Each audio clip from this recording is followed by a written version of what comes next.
नसरापूर अत्याचार प्रकरणी पोलिसांकडून तपासाला बरीच गती मिळालेली आहे, कारण की नसरापूर घटनेचा साक्षीदारांचे जबाब नोंदवण्यास आता सुरुवात झाल्याचं कळतंय। विशेष तपास पथकाने महत्त्वाच्या व्यक्तींचे जबाबही नोंदवलेले आहेत। विशेष तपास पथकाकडून सीसीटीव्ही आणि विविध तांत्रिक पुरावे जप्त केले गेले। नराधम आरोपी भीमराव कांबळेला 7 मे पर्यंत पोलीस कोठडी सुनावली गेली आहे।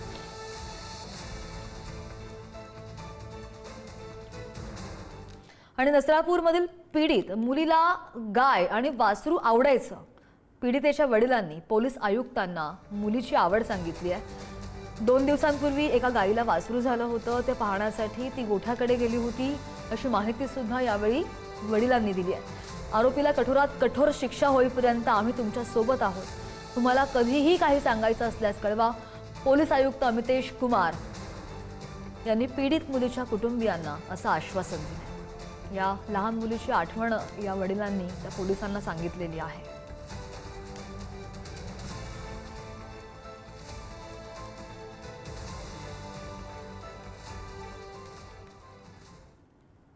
आणि याच प्रकरणामध्ये नराधम आरोपीची 3ऱ्या दिवशी वैद्यकीय तपासणी झालेली आहे। ससून रुग्णालयामध्ये आरोपी भीमराव कांबळेची सक्षमता तपासणी झाली आहे। तपास जलद गतीने करायचा असल्याने सक्षमता तपासणीचा अहवाल तातडीने सादर करण्याच्या पोलिसांनी सूचना सुद्धा दिल्यात। अहवाल लवकरात लवकर द्यावा अशी पोलिसांची रुग्णालयाकडे मागणी आहे।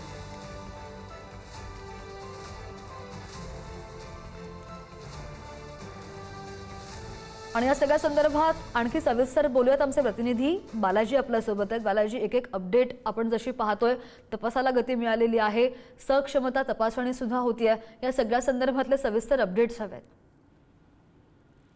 श्रद्धा, नक्कीच या तपासाचा जो आहे तो आता जलद गतीने सुरू करण्यात आलेला आहे आणि यामध्ये पोलीस आयुक्त अमितेश कुमार यांनी या पीडितेच्या आईवडिलांची भेट घेतलेली होती आणि त्यांना आधार देण्याचा प्रयत्न केलेला आहे। त्यानंतर तिचे वडील सुद्धा भावनिक झाल्याचं पाहायला मिळालेलं आहे, कारण ही पीडिता जी आहे ती गोठ्याकडे गेली कशासाठी हा खरा प्रश्न होता। त्यानंतर मात्र तिला जे गाय वासरू खूप आवडायचं आणि 2 दिवसापूर्वी एक वासरू झालेलं होतं एका गायला, आणि ते पाहण्यासाठीच या नराधमाने तिला तिकडे गोठ्याकडे नेला आणि ती त्या गाय पाहण्यासाठीच गेल्याने हा सगळा प्रकार, ही सगळी दुर्घटना, अत्याचार याचा प्रकार घडलेला आपल्याला पाहायला मिळते। तर दुसरीकडे या आरोपीची सक्षमता तपासणी जी आहे ती ससून रुग्णालयाकडे तपासणी करण्यात आलेली आहे। त्याचा अहवाल जो आहे तो लवकरात लवकर देण्याची विनंती जी आहे ते पोलिसांनी ससून प्रशासनाला केलेली आहे, कारण 14 दिवसाच्या आत ही सगळी चार्जशीट सादर करण्याचं पोलिसांना सांगण्यात आलेलं आहे आणि विशेष तपास समिती सुद्धा हे सगळं काम आता जलद गतीने करताना पाहायला मिळते।